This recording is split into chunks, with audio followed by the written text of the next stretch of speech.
The ayat number 16 is at a point in the story of Ashabul Kahf where these young men have gotten together and they are talking to each other. They have not entered the cave yet. What they are saying is that we have rejected and we have separated from the people of the town, and whatever they are worshipping except Allah subhanahu wa ta'ala, then they are suggesting to each other that now let's go to a cave where we can take some shelter. And they are hoping that once they are there, Allah subhanahu wa ta'ala will spread his mercy upon them and will make their affairs easy for them to carry on. So this is the conversation of ayat number 16.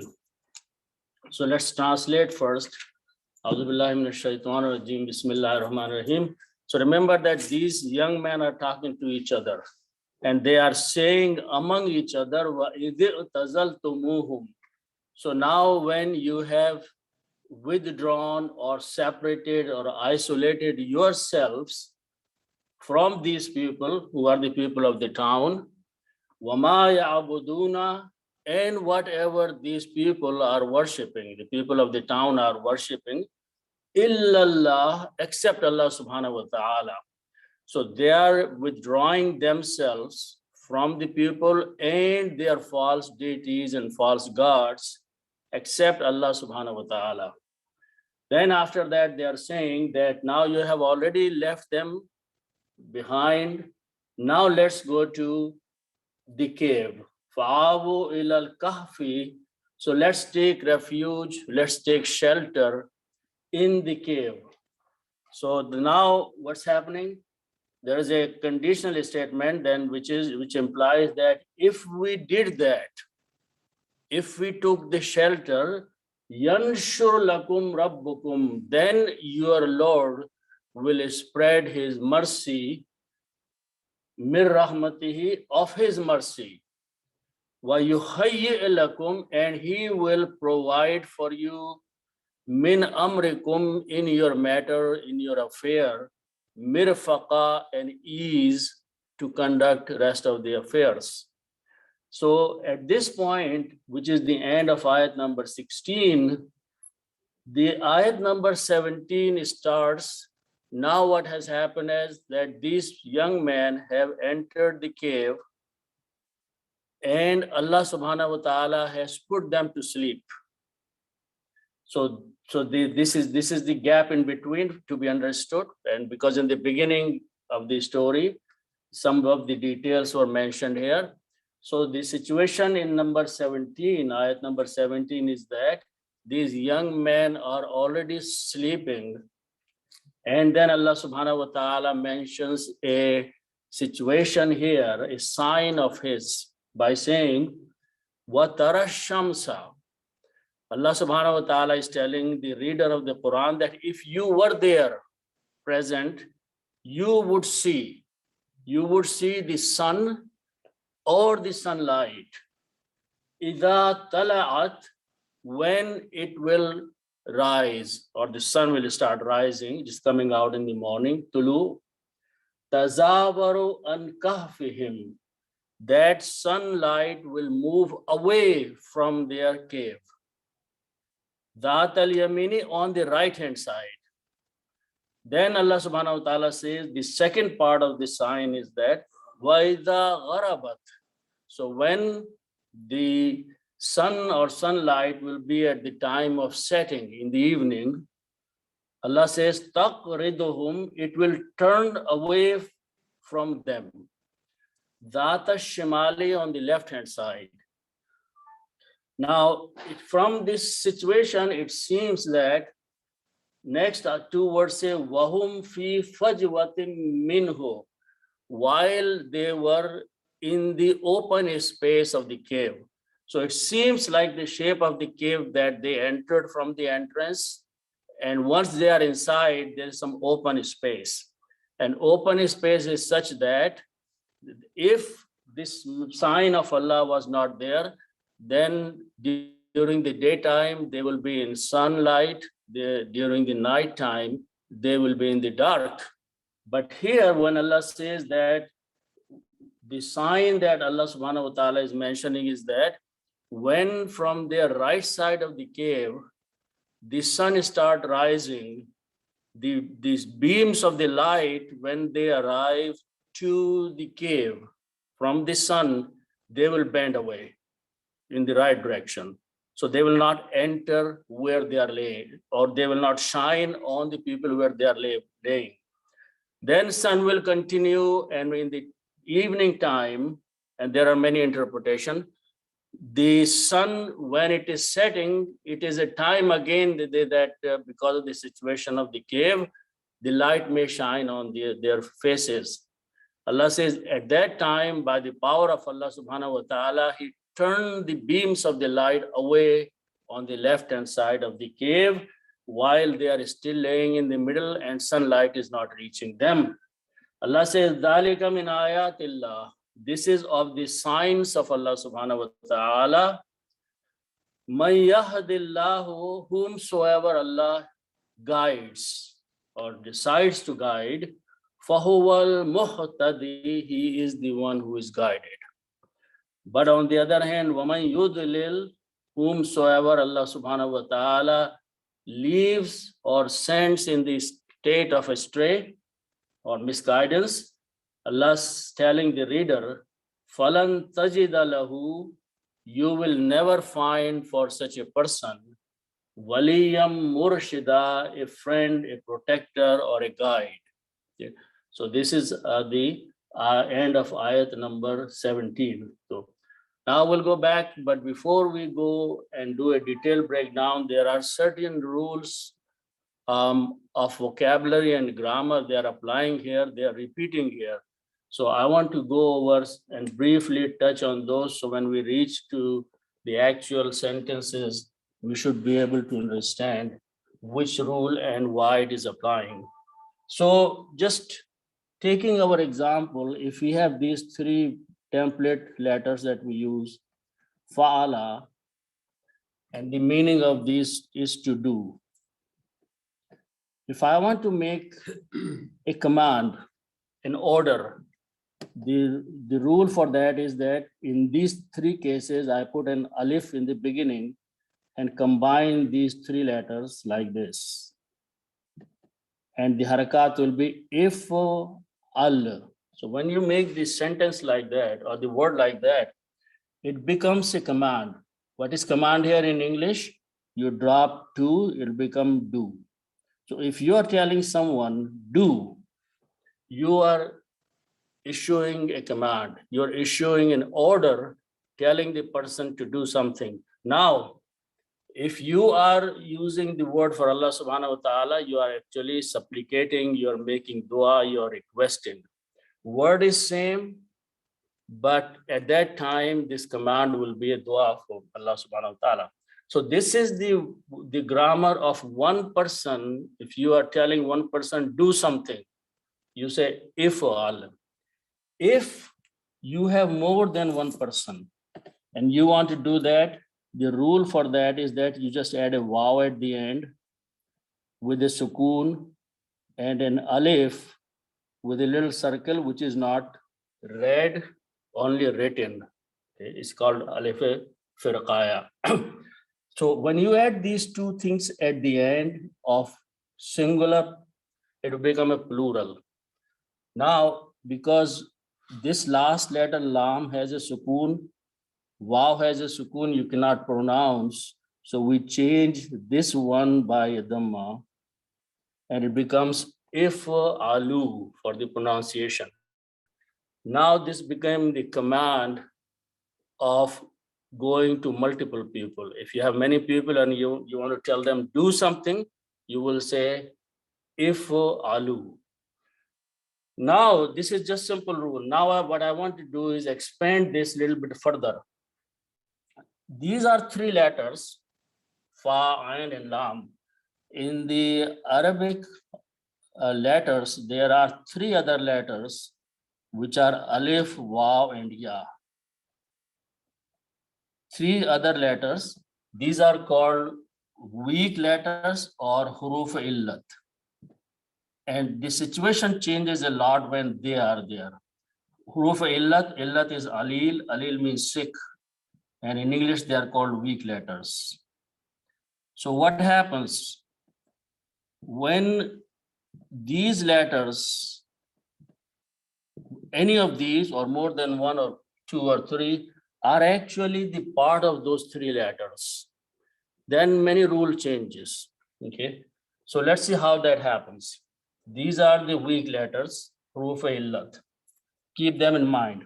I'm going to use one example that we recite all the time, which is the dua in the salat and tashahhud. When we recite the dua Rabbana atina fid dunya, the last two or three words of this dua is waqina azaban nar. Keep that in mind. Now, here are three other letters in the dictionary. If you look the combination of these three letters, waw, kaf, and ya. This has the meaning which means to save or to protect. This is the meaning of these three letters in the dictionary. Now notice that in this particular three letters, first letter is a weak letter and third letter is a weak letter. Only the kaf is the sound or solid letter in there. Now see how we make dua. We say last part is waqina azab an-nar. So I'm going to write down waw is a fatah, kaf has a kasra, waqi, na, and after that is azab an-nar. Okay, we don't need that one, but I'm writing for the part of the dua. Now, let's look at these things, three things here. Waw means end. Okay. Na means us. Us means we are making dua. Letter kaf is the only letter with a kasra. The meaning of this is save. And what is save?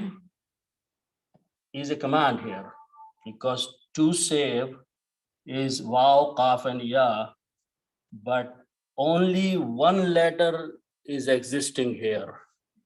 We have thrown away this waw, we have thrown away this ya. Okay, only the letter kaf is the one which has one letter, meaning the command is one letter only, qi. This waw with the fatah is totally different, nothing to do with this waw. This means and na means us. So the middle part, qi only, is one letter in the whole command. Okay, why it happened?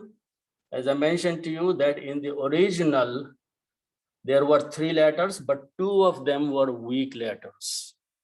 What is weak letters? They are just the sound. So sound of waw is the sound of pesh or o. Sound of ya is the sound of e or I. And sound doesn't have to be there to translate your message. So we throw away both of them, just we keep qi here. So waqina azaban nar, save us. We are requesting, making dua to Allah subhanahu wa ta'ala just by one letter qi with the qaf. This rule is coming many times in these ayat here. Whenever you see one or two weak letters in a group of three, the word will change. Okay, so keep this rule in mind, because that's going to happen many times in this ayat. Okay, now let's go back to the beginning of the ayat number 16. The ayat starts wa idh tazaltumuhum. Okay, very detailed analysis. First letter is waw. Waw means end. Okay, and after that the word is alif with the zal and a sukoon. So this is the word is. Is means when. Okay, what is in the Quran we'll look after that, but actual word is, and it is used when something in the past happened, this word is used for that. Okay. Then we have these three letters, Ain, Za, and Lam. Okay. These are three letters. They belong to the group of the words we call Fa'ala. Okay, we are going to make a bigger word, Babe, if Ta'ala, and in that we add an alif and a ta. Okay. So if I add these two letters here, this will become alif, ain, ta, za, and lam. Okay. The sound of this is if ta'ala. So the sound of this word be i'tazala. What's the meaning? Azala, this word means if you withdraw yourself, you move away, you go away somewhere. That's the meaning of azala, ain, za, and lam. The meaning of this word i'tazala is that you are still moving away, you are still withdrawing yourself, you are still leaving the place, but you are doing on your own desire, on your own plan. You want to go away, not that someone is sending you away. If you are in some place and you want to leave that place on your own, move away from there, that is the word i'tazala. So this is the word we are going to use. Okay. So now, again, going back to the simple rule of grammar, that if you have these three letters, fa, ain, and lam, fa'ala, to do, and if you put a tum at the end, this becomes the grammar fa'altum, you, and the past tense, you did something. Fa'altum is a plural. When you want to say you did something, you say the word fa'altum. So if I put tum here, the meaning will be you moved away on your own. Tum here will become the grammar. So it become i'tazaltum. Okay, so that's what I'm going to write here together, and then look at the meaning of that. So the word is i'tazaltum.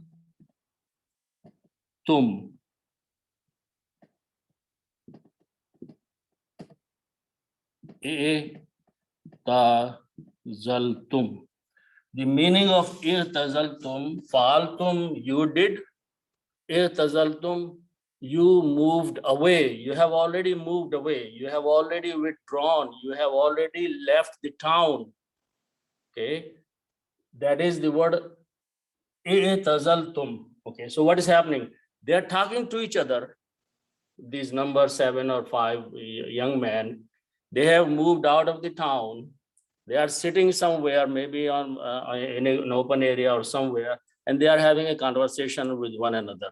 One of them saying to the others, now that you have already moved away on your own, you have left the town, you have come out of the city, then after that, Quran uses the word hum. Hum means them. And them is pointing to the people of the city. Okay. So now, up to this point, the meaning will be what is and when, and that is the time they're talking. The word is i'tazaltum, you have withdrawn or you have moved away. Okay, which means they are not in the city anymore. Moved away. Okay. Whom means from them. Okay, so that's the meaning so far. Now in Quran, and that's the language, a word, not a word, but a letter wow is added here. It's very important. This doesn't happen very much in the Quran. Some people say that poets do that. Why? This, first of all, the name of this Bab is Shabah. Okay. and why it is placed there. And it was revealed in the Quran, it was not added later on. This makes the sentence speech polite and with rhythm. Try to speak this way. I'tazaltumhum. You are breaking the sound in between. Now pronounce with the wow in between. I'tazaltumuhum. It became more rhythm there, more sound, more khirat there. So this kind of wow, there are many kind of wows. This wow is a wow ataf, which means puts the word an in there. There is a wow qasamiya, which makes wallahi, by Allah. Wow has at least 20, 30 different kinds. This particular wow does not come very often in the Quran, only very, very few places. Its purpose is to connect two, especially when the two words are ending in the meme. Tum hum. In this case, one is ending tum, this is ending with hum. If you speak them, you'll be saying, is it tazal tum hum? But if you speak with the wow in between, it will be irtazal tumuhum. Okay. So when you put a wow, then first of all, you to read this whole thing, you combine this is with this word. And that means you do not pronounce this alif or hamza. So you make this hamzatul wasl. Now there is a sukoon here and there's sukoon there, you cannot pronounce. So we remove this sukoon in the qiraat and pronounce that. Is it tazal to muhum. So these are the harakat that we have to fix. So what is happening? Now what they are saying to each other, now when you have moved away from these people, let's do something now. Because what choice we have now? We have left the town, we have come outside, but they before they take any other decision, they are saying one more thing. They are saying the word wama ya'buduna. Ma means whatever. Abada, to worship. Ya'buduna, they are worshiping. These people of the town, whatever they are worshiping, you have also left behind. So you have left the town, and whatever they are worshiping, you are not part of that anymore. But they are keeping one istasna there, which is illallah, because these people believe in Allah, they worship Allah, but they associate partners or idols with Allah subhanahu wa ta'ala. So they are saying that we are going to leave what they worship, except we are not going to leave Allah. We are going to worship Allah subhanahu wa ta'ala. So illa means except or but. One of the characteristic of illa is that when it comes before the noun, the word is Allahu with a dhamma at the last letter. Okay. But when illa comes before that, it changes the state of this noun into the state of sabar or fataha or nasab. So the word becomes illallah, except Allah. You have left the people, you have left what they worship, except we are not going to leave Allah subhanahu wa ta'ala. Then what are they saying? They are saying fa'u ilal kahfi. Okay. This is where I want to focus. Okay. Look at the word fa, has a fa in the beginning. Okay, with a fataha.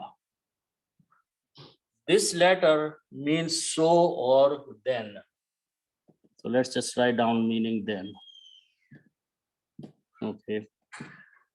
Look at the last waw and alif. Okay, and a dhamma on it. This I just mentioned that this means plural. When you make a plural, then you add these two things. Okay. We did that, fa'ala, fa'alu. So these two are, and this mad here is on it, is happening because after the word ila is there, this ila And when you have an alif with a hamza, this hamza here, this pushes a mud on that. That's just the recitation, nothing to do with the grammar. Okay. So in this word, fa'wu, you have fa, which means then. You have waw for the plural, but what is left in between? Just one letter, alif, with that. Okay. There are three letters in the Arabic grammar: alif, waw, and ya. The meaning of these three is to come, or to take shelter, or to take refuge. To take refuge. Okay. Notice the strange thing here. All three letters are weak letters. All three letters are huruf illat here. All three letters are the letters of sound. There is no other letter of the alphabets in here. So when we are making to take shelter or to take refuge, so only one letter is coming here. We are throwing away these two. We can throw away as many as it depends on the way people spoke the language. Only this letter is here. The meaning is to take refuge, and this is a command. So command of this letter is take refuge or take shelter. That's the command. So what are they saying? Then plural means all of you, all of us. This letter means take shelter. So what they're saying now, we have left the town, we have left those false gods. Fa'wu. So now let's go and take shelter. That's the meaning of this, just one letter here. Fa is separate and this is plural. Okay. If you're talking to one person, then you don't even have to put this thing, only fa will be there. Okay. But wu is for the group, for the people. So that's very important concept, that when the three letters or two letters or one letter is a weak letter, the whole situation of the making the grammar changes. Okay. So that's the first time it's coming. It will keep coming few other times. Now, after that, they are saying ilal kahfi. This word has come many times. Al kahfu is the word. The cave. Ila means to. Ila is a harfajar. Harfajar will change kahfu to kahfi. So now it sounds from the conversation that they have heard about some cave outside the city. So they are saying, okay, now let's go and hide there, take a shelter there. So this is the conversation up to the point where they have not entered, but this is what they are planning, to go and hide themselves, take the shelter in the cave. So what happens? Once after that, someone among them recommended that let's do that. Let's go and hide in the cave, because the people of the town will be looking for us. They'll come after us. Then the word after that is, and again, there is some set rules applying there. And those rules are coming many times. So I briefly mentioned them. But first the word is yan shur. Yan shur. Important thing to notice, well, I'll point out to that later, but let's talk first one. Nashara. This commonly we use the word. Nashara, one of the meanings is to spread. Khabar nashr kar do, which is spread the news. So nashara means to spread something out. When we have the grammar of fa'ala, and we put a ya in the beginning, and make it sound yaf'alu. Yaf'alu means he does.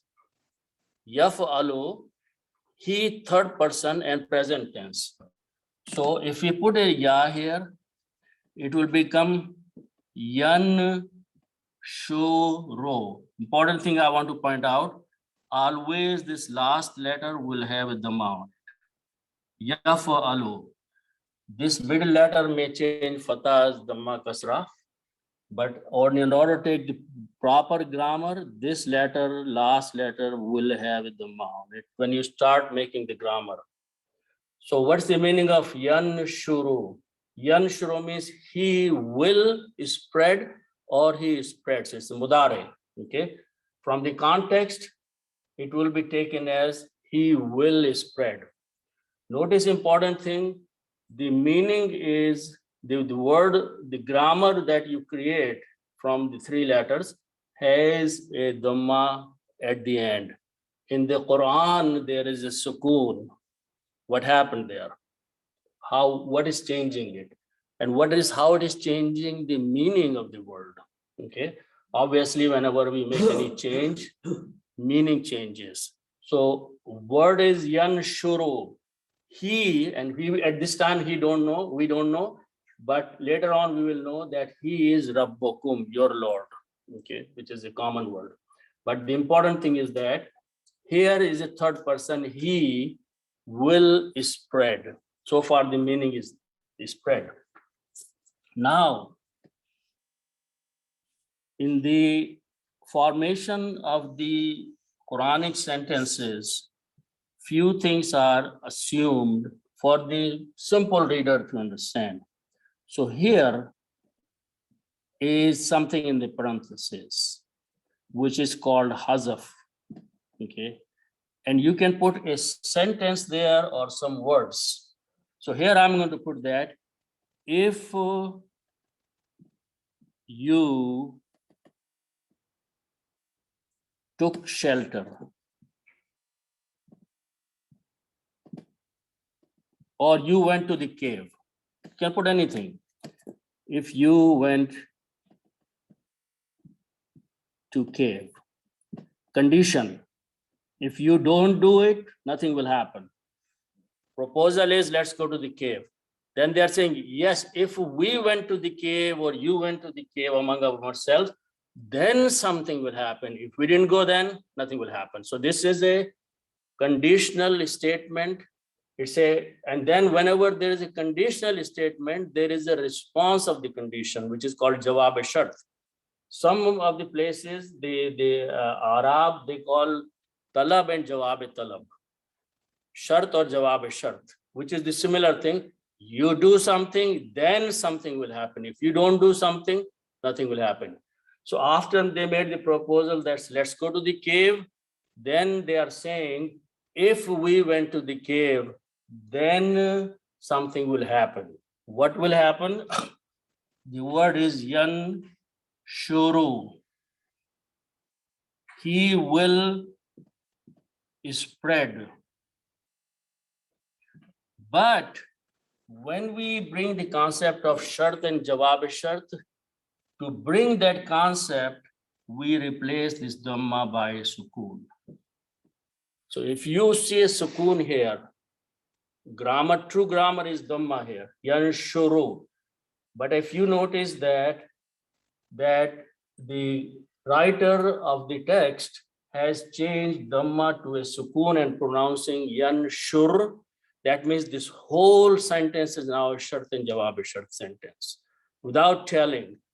So as a reader or person of the linguistic approach will immediately know that the reason waw on the ra, the dhamma on the ra has been changed to a sukoon, because now it is being made as a conditional statement. And whenever you make a conditional statement, if the condition is not defined, you have to define your own condition. So that is the reason is this hazaf or parenthesis thing is put. So yanshur lakum, the meaning will be, if you went to the cave, then he will spread, then he will spread for you. Lakum is for you. Rabbukum, your Lord. So he can replace he here by your Lord. So your Lord will spread for you mir rahmatihi, from his mercy. then Allah's help and mercy will fall upon you, will come upon you. But to achieve that, you have to go to the cave, or you have to leave this place, go into hiding. So these concepts have to be understood, that why if word format is changed, because so much is in the background, that it is a jumla talabiya or jumla shartiya. And in order to satisfy jumla talabiya or shartiya, if the parenthesis is not there, you have to understand that there is a parenthesis there. Something is being said there. And as a result of that, the mercy will come. Otherwise, it will not come. Okay. So that's the number one. The second thing they are saying, وَيُهَيِّئْ لَكُم مِّنْ أَمْرِكُم مِّرْفَقًا. Again, this is, okay, they are saying two things. Let's go into the hiding. Let's leave the people going away. If we went in there, two things will happen to us. First thing will be, Allah, they're expecting that Allah subhanahu wa ta'ala will spread his mercy. Here the word is stated, rahmatun is the word. And then who means he is Allah subhanahu wa ta'ala. So the word will be rahmatuhu, and min is a harfijar. So it will make rahmatihi. Second thing they are saying, وَيُهَيِّئْ لَكُم مِّنْ أَمْرِكُم مِّرْفَقًا. That your Lord, Rabbukum, will also provide in your affairs some ease. He will make things easy. Right now they're difficult. The people are chasing, they might kill us, but let's go in the cave. Allah will spread his mercy. We are looking forward. And also he will make things easy for us. That's the second part. Yuhayyi lakum. So let's look at that part.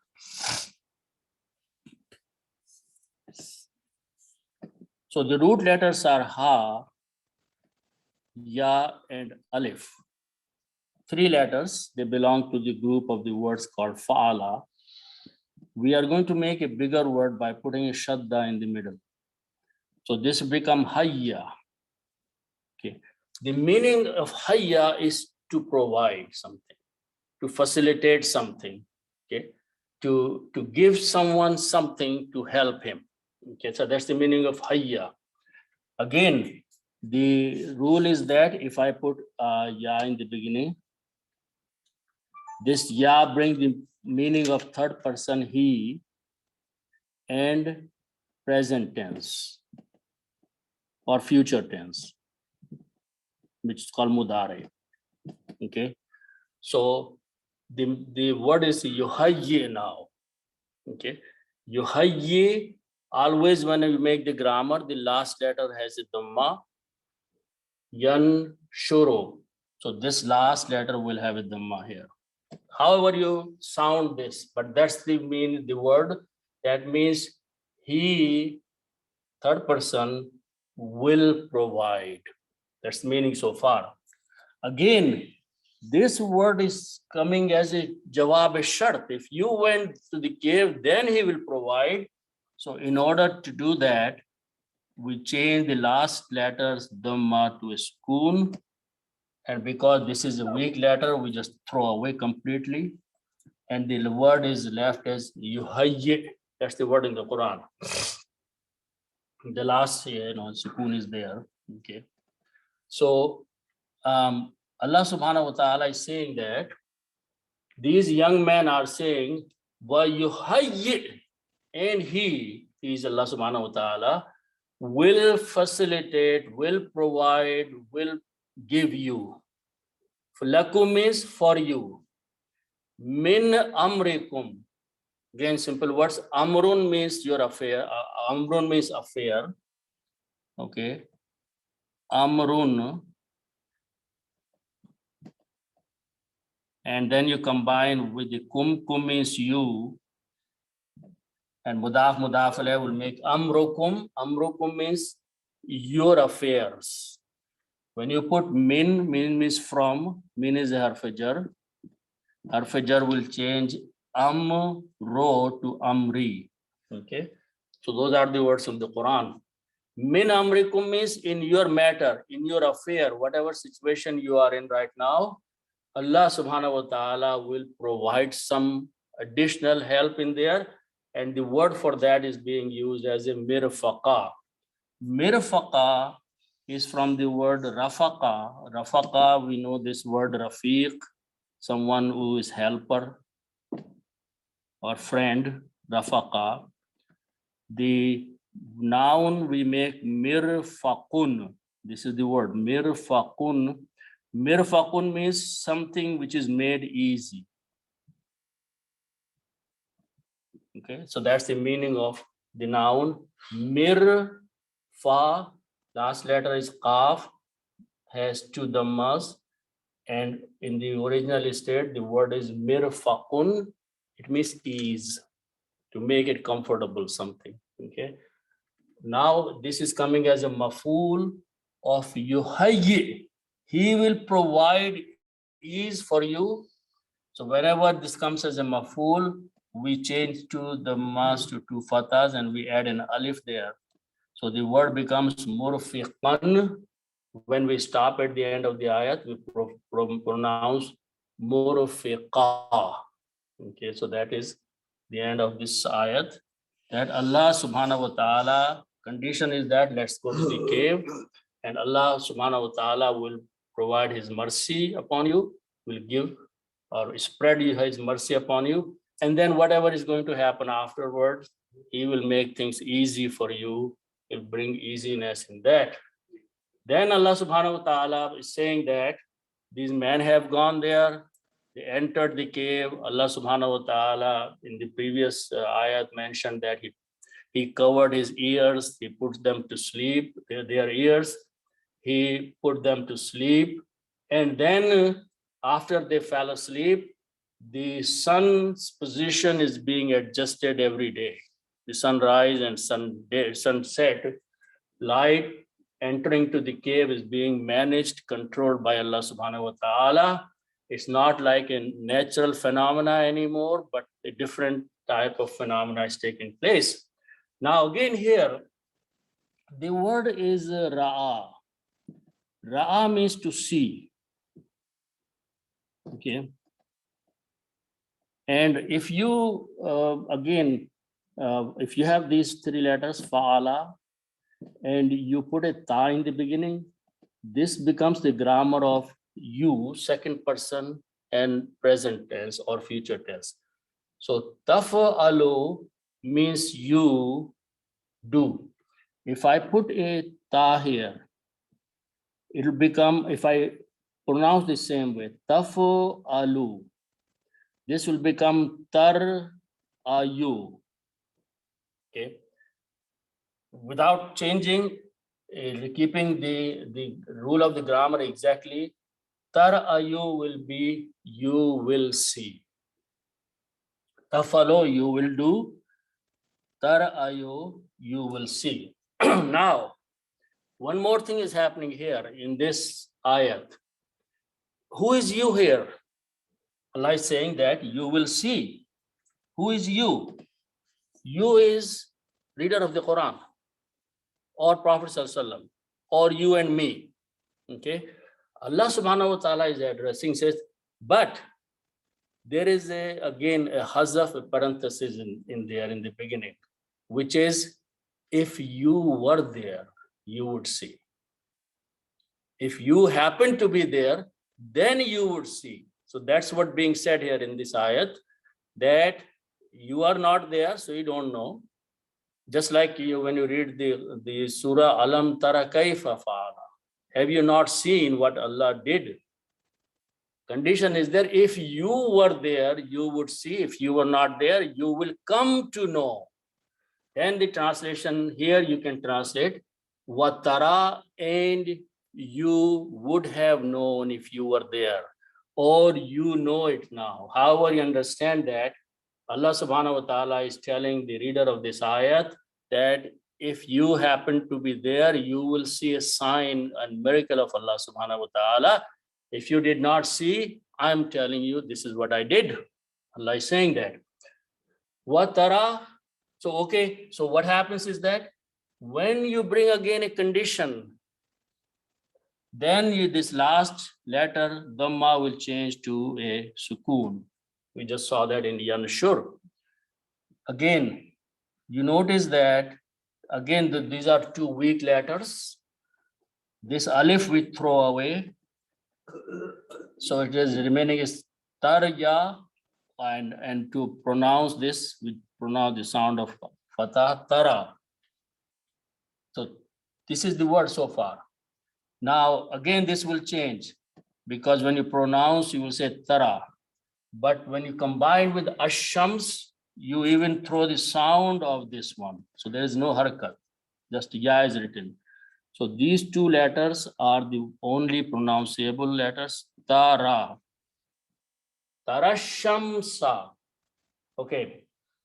Ashams. Shamsun means sun. Ashamsu, the sun. Because when you put al, it becomes the sun. Tara is a verb, and you are looking at the sun. So sun is a maful. So shamsu will change to shamsa. Those are the rules, keep repeating. Shamsa can also be taken as the sunlight, okay? Because you are standing there, you are not going to look at the ball of the sun there. What Allah is saying that if you are by the cave and the sunlight is reaching there, when is reaching the sunlight? Iza tala'at. So let's understand these two words and then we'll go back. Tala, we use this word all the time. Tulu shams. Tala means to rise, to come out. We say tulu, time tulu is when the sun is rising up. So that is the morning time, okay? Tala'a, if I put the three fathas, tala'a means he or it rose, it went up. If the word is feminine, then we put a ta at the end and pronounce tala'at. She rose, she came up. Why we're using the she? Because ashams is a feminine word. So we are using the feminine grammar for that. Iza means when. So Allah saying, watara, if you happen to be there seeing, Iza talat, when rose, what rose? The sun. So when the sun started coming out or the sunlight started reaching to the cave, what will happen? The next word is tazawaru. That's important word here. So root letters are za, waw, and ra. Okay. Three letters belong to the group of the word fa'ala. Okay. We are going to make a word which is, this is bab number 1. There is a bab number called 6, which doesn't come very often in the Quran, but I'll give you an example. You add a ta and an alif. So it becomes tafa'ala. An example of this is tafa'ala. We are adding a ta in the beginning and alif after the fa, and the pronunciation is tafa'ala. Tajadala, to fight. Okay, there are many words. Taqabala means to compete. So one group of word is made by adding a ta and an alif. So this will become ta zawara. Okay, what is the meaning of? So the word now became tazawara. Tazawara means to move away. Okay, someone is there and it moves away. The word is tazawara for that. Okay, now so this ta is a part of the word now. Okay, now what I want to do, that the grammar, if you have a fa'ala, and if I put a ta in the beginning, this also brings the meaning of she does.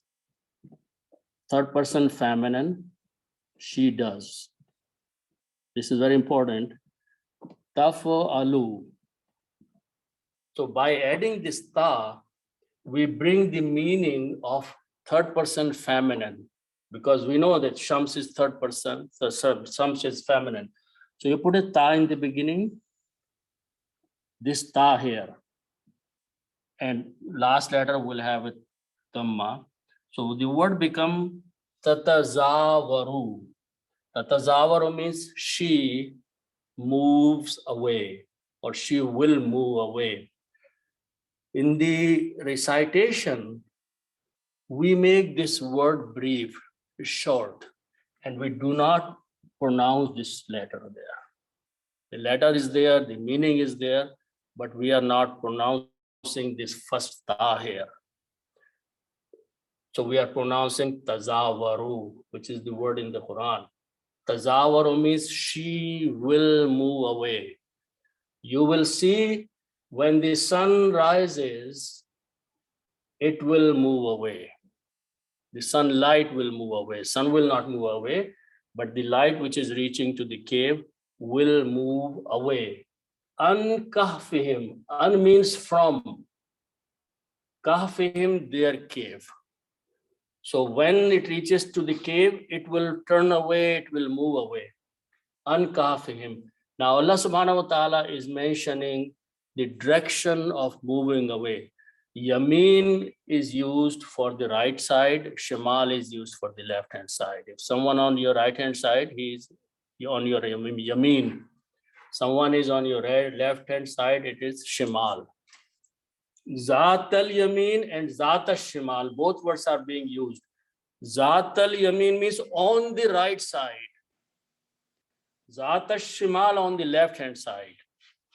So in this case, Allah subhanahu wa ta'ala is saying when the time of the sunrise comes, then you will see that the sunlight is moving away on the right hand side of the cave, which is Zat al Yameen. Next word is very clear. Gharaba is ghurub. Ghurub means sunsetting. Okay. So Allah says, Vaida gharabat, and when the sun is setting. Okay, ghurub. Then the word is, for this is a different word, is being used, which is taqridu. So it is made of two parts, qaf, ra, and da. These are the root letters. Qarada. Qarada means to turn away. Okay. Again, put the ta in the beginning and pronounce taqridu. Taqridu means she will move or turn away. Whom means them. Them are the people sleeping in the cave. Okay. So taqriduhum, that's the word in the Quran. Taqriduhum, she or the sun will move or turn away from them, Zata Shimal, on the left hand side. So the cave, okay, let's me translate the next two words. Wahum fi fajwatim minhu. Wahum, wow means and, hum means they, and they are the people who are sleeping there. The thing to ponder about is that the word fa, jim, and wow are the root letters, and the noun is fajwatun. Fajwatun. Fajwatun means some open space, open area. And when you put a fi before that, which is a harf jar, in, this will change to two kasra, so the word become fi fajwatin.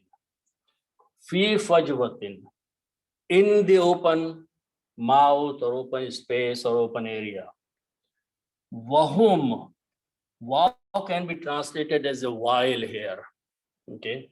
While they are in the open space of the cave, open space by saying that if Allah had not turned these rays of light away both times, then they will strike them and sun will shine on them and they will not be able to continue their sleep or whatever the situation is that. So this is the way Allah subhanahu wa ta'ala is keeping basically the night time for them all the time, keeping the sun away all the time. So that is what Allah subhanahu wa ta'ala is saying, that while they were in the open, minhu means of it. Min means from or of. Who means it? It is pointing to the cave. In the open space of it. So the cave could be something like that. It didn't have any roof on it. They once entered in there, they were just laying there, sitting there in the open area. So that is fajwatim minhu, the open section or open space of the cave. Allah subhanahu wa ta'ala is saying that he is turning or bending or moving away the light or shams or sun, both times in the morning and in the evening.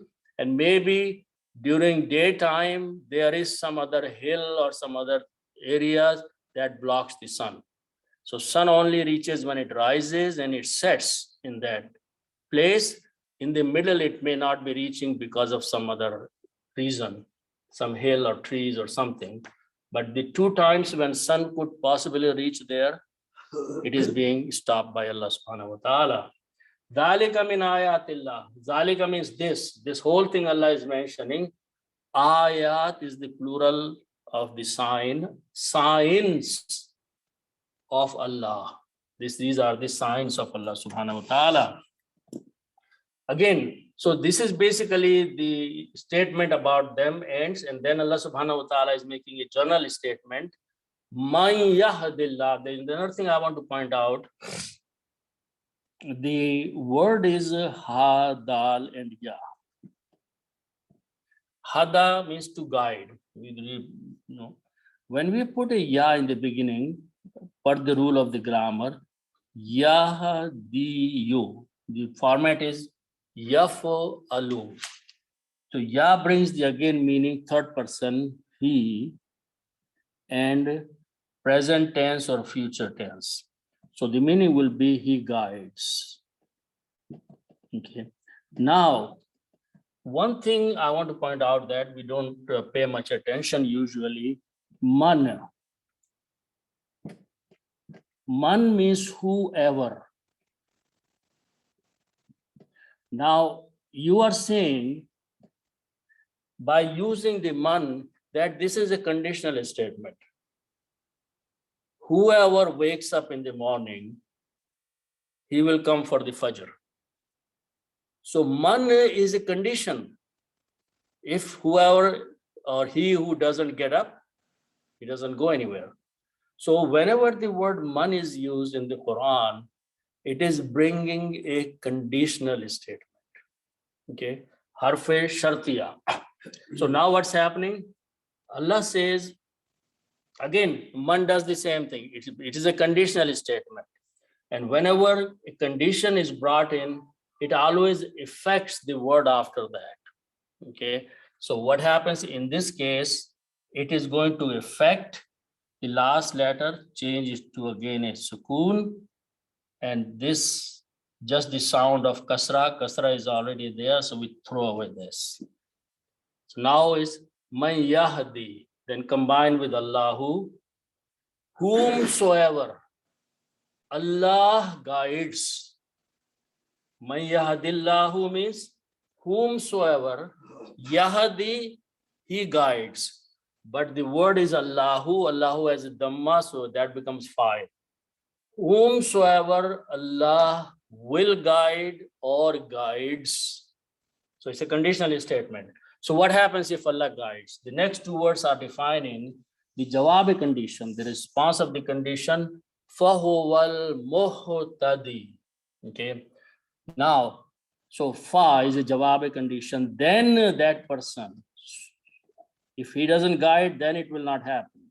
So then will play its role as a jawab shart, jawab condition, then the person will be guided person. Hova means he, straightforward, is talking about the person whom Allah is deciding to guide. Now, the word is, root letters are ha, kal, and ya, we just saw that. Hadaya, okay, to have a path or to find a direction.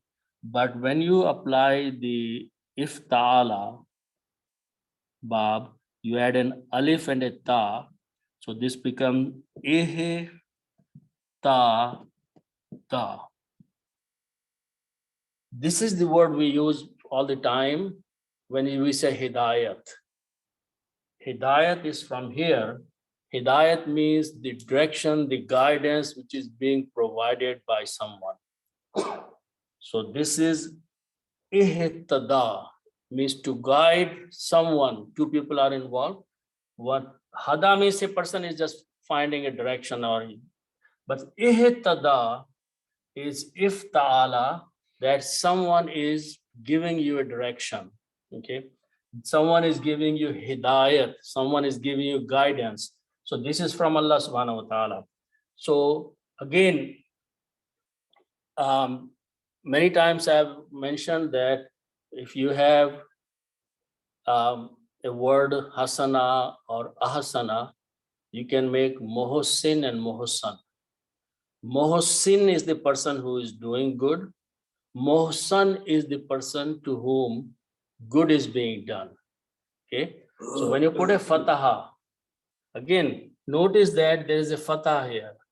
So, and a meme is there. Meme is the doer, like when you put mohsin, meme in the beginning, it becomes the doer. Doer can be the one who is giving or one who is receiving, mohsan and mohsin. So mohtad is the one who is receiving the hidayat.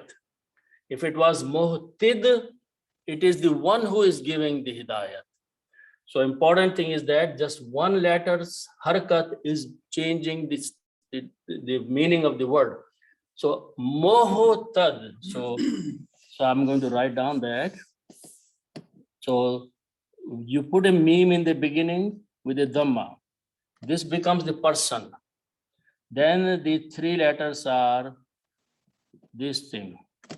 Okay, you combine this. An important thing is that if you put a fatah there, this last letter has two dhammas. If you put a fatah, this becomes the person who is receiving the hidayat. If you put a kasra here, this becomes the person who is giving the hidayat. So in the Quran, there is a fatah, which means we're talking about the person who is receiving the hidayat, and meme is there, and you put al means da. Okay, so al, and when you put al, two dhammas change to become one dhamma. So al mohtadu is the word.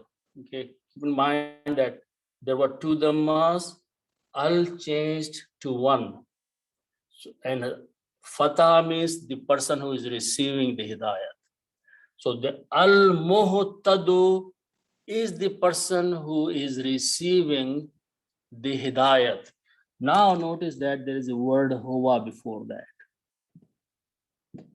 Huwa is he, and he is whoever, man. Okay, so now combine these two as mudaf mudaf ilayh, and when we do that, pronouns don't change, but the second word dhamma goes to a kasra.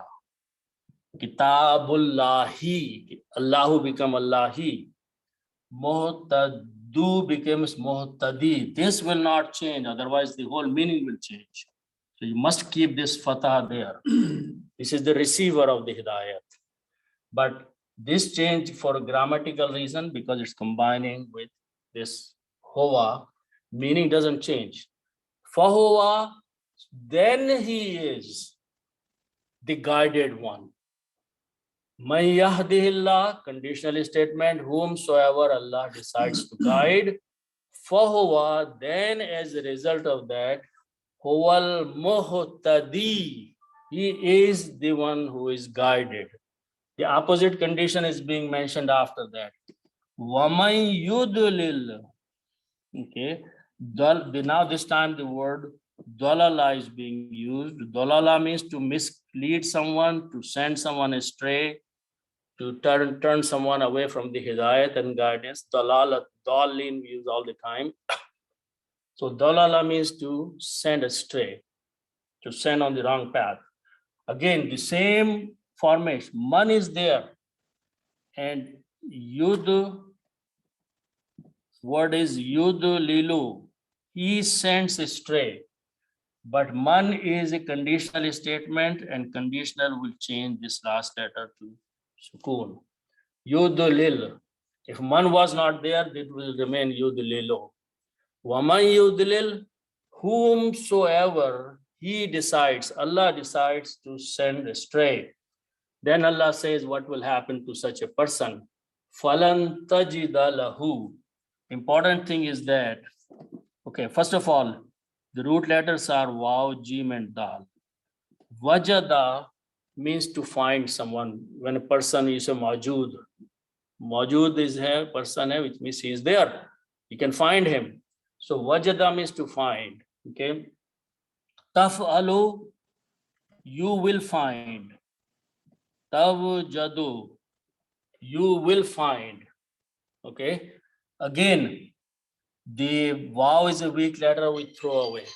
Okay. Actually, tawjidu hai. So waw is a weak letter we throw away. So it becomes tajidu. Important thing is the last letter has pesh on it. Tajidu means you will find. Then we put lan. Lan will do something. Lan will bring the meaning of never. Okay. Lan changes this last letter harkat to a fataha, nasab. So the word become lan tajida. Fa means then, as a result, as a jawab shart. Lan tajida, you will never find. Okay. Lahu, for him. For him, the one who is been misguided, who has been sent away as a stray person. So Allah says, if Allah decide to leave someone in the state of misguidance, in the state of dalala, then you will never find for him. What will you never find him? Two words are being used. Wali, wali means a friend, protector. Murshid, someone who can guide someone. So if Allah decides to mislead someone or to live in the state of misguidance because of his own deeds, this ayat mostly is or similar concept is recited every Friday in the khutbah. Same thing, except the words are slightly different. Okay, so the word is wali. Wali means protector. Okay, actual word is waliyun with two dhammas at the end always. And rashada, to guide. Murshid is the one who guides someone. The word is murshidun. Okay. Murshad is the guided one. Murshid is the one who is guiding. So here the doer is Allah subhanahu wa ta'ala. Or Allah says that if Allah decides to leave someone in the state of misguidance, then you will never find for him a guide, murshid. You will not find for him a wali, a friend, a protector. Both of these words have two dhammas at the end, and these are the original wali yun when we start say wali, murshidun when we start we say murshid. We commonly use these words in Urdu. So now both of them are coming as a maf'ul of tajida. You will find or you will never find. Okay, so this is a verb, and these are two words maf'ul of the tajida, and when they come as a maf'ul, two dhammas change to two fathas, and then we add an alif here and an alif there. Okay, waliyun, murshidun became waliyan, murshidan. You can regard this as murshid as the sifat of the wali also. Means a friend or protector who will keep you on the guided path will be a murshid. So you can take them as separate or you can combine them as a sifat or adjective or not. Both way it is okay will work. So that is what Allah subhanahu wa ta'ala has mentioned in this ayat. Half of the ayat Allah is telling the sign ayat of the sun going in this way. Rest of the ayat Allah subhanahu wa ta'ala is giving his judgment, that Allah subhanahu wa ta'ala decided to guide these people and be their murshid and be their wali. But if Allah had left them in this state without any help, then they will be lost.